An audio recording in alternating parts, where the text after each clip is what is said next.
Well, Mikey, good to catch up with you here at Autosport 2024. What feels like the start of the motor racing season here, isn't it?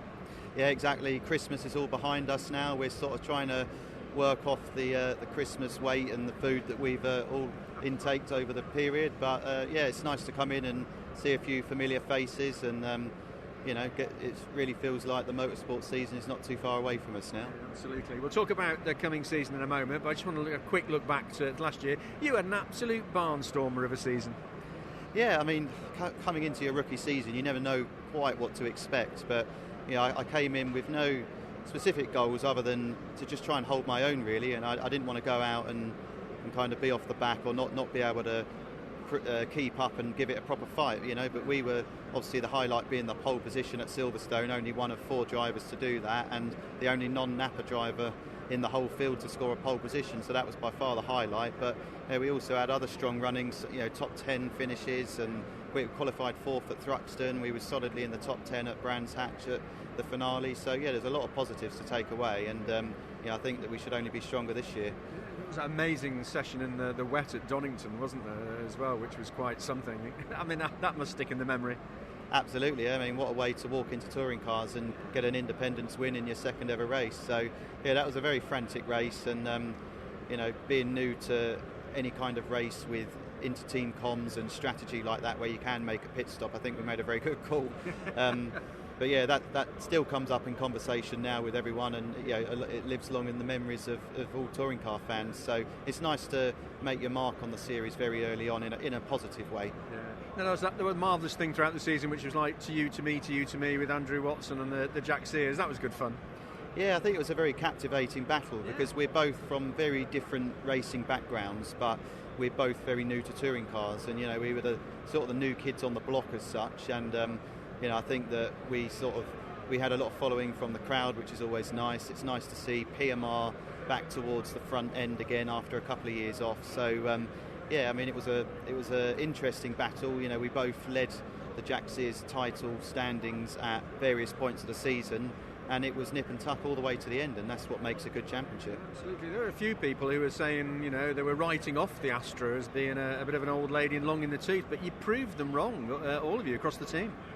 Yeah, I think so. I mean, it's a nice position to be in as a rookie, because you come into the season perhaps with a car that people aren't expecting any results from. So you feel like you can only really do good, because if you don't do so well, people are like, well, it's his first season, he's in an older car. But, we've proved that the car is still more than capable, particularly with, Aaron and some of his podium finishes he had. But also, we was outperforming other rookies and other experienced drivers in championship-winning cars, So yeah, there was a lot of good to come from it, and I think PMR are firmly back on the map for 2024. Absolutely. Now let's talk about 2024. Still lots of drivers to announce whether they've got to see what the drive's going to be, how many teams are going to be on the grid. It's a few weeks until we start, but new announcements coming out all the time. You are in a seat again with PMR in the Astra, which is really good. Are you looking forward to the season and putting into practice what you learned from last year? Yeah, massively. I mean, I'm arguably looking forward to this season more than I was last season. Now I've got a season under my belt. I know what to expect. I've gelled with the team. I know how to work in that sort of environment now, whereas I had no experience of that before. So, there's less nerves and more promise, I think, for me going into the season to start strong, pick up where we left off really at the end of last year. Obviously it's nice to get the announcement done early before Christmas. Myself and Aaron both in that same boat, whereas obviously there's a lot of teams out there with a bit of uncertainty over their drivers and how many cars they're going to run and everything, but to be honest, that's none of our business. We're just focusing on getting our car developed and improving it going into this year. We've got a little bit of testing planned before the season starts, and roll on Donington. You must feel like you've genuinely earned your place on the grid for this year. Yeah, I mean, for me, as an internal battle, that was always something that I just wanted to prove my position on the grid last year, because it doesn't matter what you've done before you come into touring cars, nothing can prepare you for the BTCC. And I think there was a lot of question marks raised over who I was for a start, whether I'd be able to handle the jump from what was club racing and Ginetta GT5 Challenge, which are very little cars with limited power, to these 400 horsepower front wheel drive beasts that is a touring car. and I was glad that very quickly I managed to show that I belong on the grid and that I'm not there to make the numbers up. So yeah.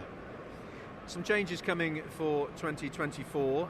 The new qualifying, I'm still trying to get my head around it if I'm being perfectly honest, but it sounds like it could be quite interesting. And of course we've got the increased boost, not in deployment but actual power available through the hybrid. That's going to shake things up quite nicely, isn't it? Yeah, it is. I mean, I think with the fans, the racing over the last couple of years has been about as pure as it's ever got in touring cars, where the fastest people tend to have won races and got pole positions. But what got touring cars very popular amongst the fans was the unpredictability of the racing and the overtaking. And back in 2018 when there was 17 different winners, we were a long way from that last year. And to the purists, that they may prefer the racing that we had last year in 23, but this year it's definitely going to go back to kind of the old-fashioned ballast era, where we're going to have multiple different pole winners, we're going to have lots of different winners, there's going to be a lot of shake-ups in the order throughout the races, lots more overtaking. And I think with the qualifying format, it's only going to add to that, because I think maybe the qualifying has been a little bit stagnant for the format over recent years, and it's nice to have something that's fresh, a little bit new, and it's going to get people watching on a Saturday, as much as they do on a Sunday. You laid a very tidy marker down last season, acquitted yourself extremely well. What, therefore, is the line in the sand that you've set yourself for this season? Well, last year I wanted to contend for the Jack Sears Trophy, but this year I definitely want to win it.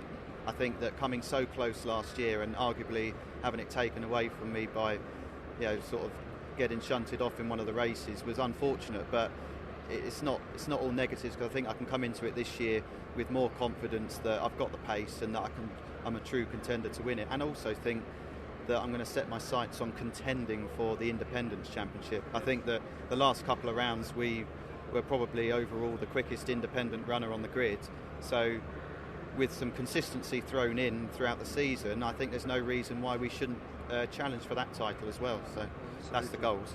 When do you get back behind the wheel? How long before you can put your right foot down?